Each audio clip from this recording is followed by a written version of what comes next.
Uskon merkitys Jumalaan.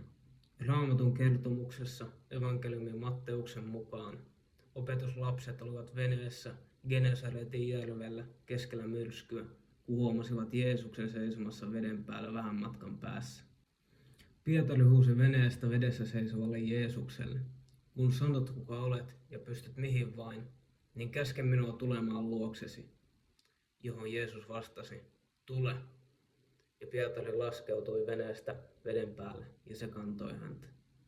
Kaiken sen ajan, mitä Pietari piti katseensa Jeesuksessa, hän pysyi veden päällä. Mutta heti kun Pietari tunsi kovan tuulen ja siirsi katseensa kovaan aallokkoon, hän alkoi vajota ja huusi Jeesukselle: "Herrani, minä hukun", ja tippui veteen, jolloin Jeesus ojensi kätensä veteen ja nosti Pietarin takaisin ylös, ja hän kyseenalaisti hänen vähäistä uskoaan. Jeesus ei luvannut meille helppoa tietä, mutta hän lupasi olla meidän kanssa ne kaikki koettelemukset niin, että meidän on myöskin mahdollisuus voittaa ne hänen kanssaan.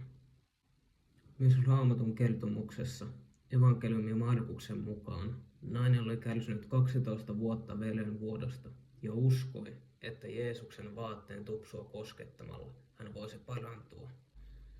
Jeesus oli menossa kohti Jairoksen kotia väentumuksen keskellä, ja nainen lähestyi häntä takaa ja sai kosketettua Jeesuksen tupsua.